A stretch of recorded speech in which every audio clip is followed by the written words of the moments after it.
You are watching News League Center. I am Ashish Vashish. Today we are at Vigyan Bhavan and today is the 30th foundation day of National Commission for Women, where the theme was She the Change and also how can we end the racial discrimination against Northeastern people.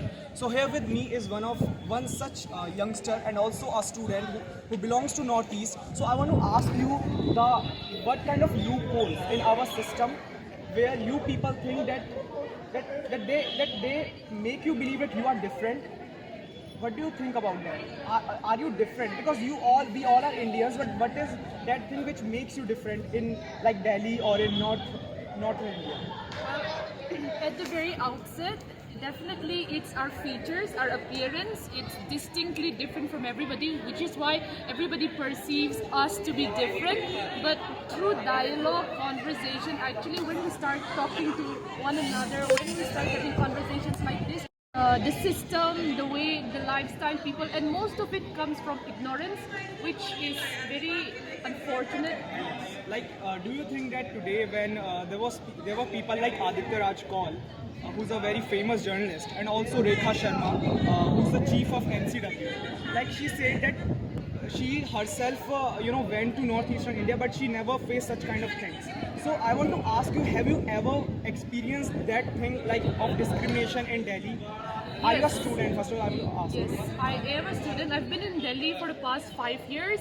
Definitely, I've had my fair share of discrimination, othering, catcallings, name slurs, everything. I've definitely felt it. When Rekha ma'am said that her experience in Northeast, I feel like, of course, that's very nice to hear that she had a wonderful experience, but I think she comes from a position of privilege.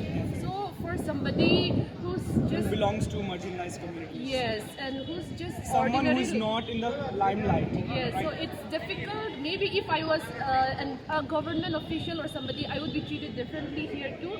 But it's not the same for everybody. So. Personally, I was so intrigued when Aditya Raj Kaul, who himself is a very famous journalist, who said that today he apologized on behalf of so many Indians. If you were there, I was there. Yes. So it was a heart-wrenching moment that he mentioned that your part is missing in media. Do you feel so? Definitely. That there has not been discussions and arguments about your part, how Northeastern feels inferior in the So sidelined, it is hardly there in the mainstream, and even when it is there, it's just there for namesake. It's not even done wholeheartedly, I should say. So we lack representation at the forefront. Representation, be it in politics, media, administration, or so many spheres, we lack representation, which is why there is hardly any coverage on us, on our people, or our place, or the geopolitical, socio-economic scenario back home. Are you from Delhi University? I did my graduation from Delhi University.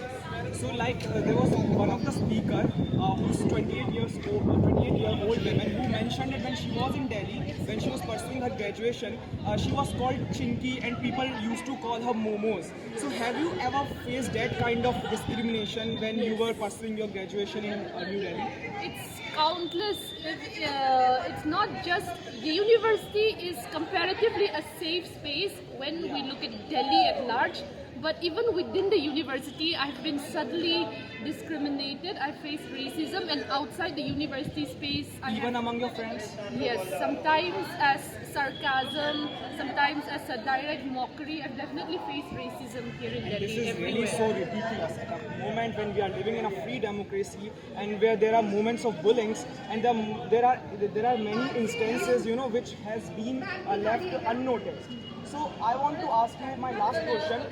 From your point of view, what we can do, what government can do, what media can do in common, so that they can put your issue in limelight, and so that we can change this xenophobic mindset.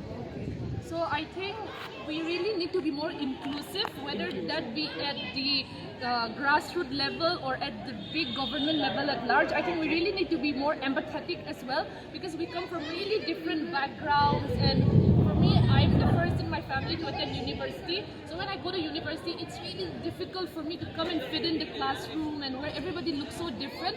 So I think we really need to stand in each other's shoe, be empathetic, and just be inclusive and be kind. And I think that way we can all be more progressive generally. like my last question would be, it's a very frank question. Like, as you said that so many people think you are different. Have you ever felt in Delhi that North Indians are also different than you? No, Or there were discussions in your group that these people are so different and let's move them? No, I know that Delhi is basically a migrant city. Nobody's really from Delhi. Everybody comes to Delhi from different parts, right? But we've never looked at others like, oh, North Indians or South Indians. It's always been, the othering has always been towards us, the North Easterns, is what I feel. Thank you so much for talking. You're welcome. So this was one of the student and youngster who has narrated what the reality. So keep watching News Beats.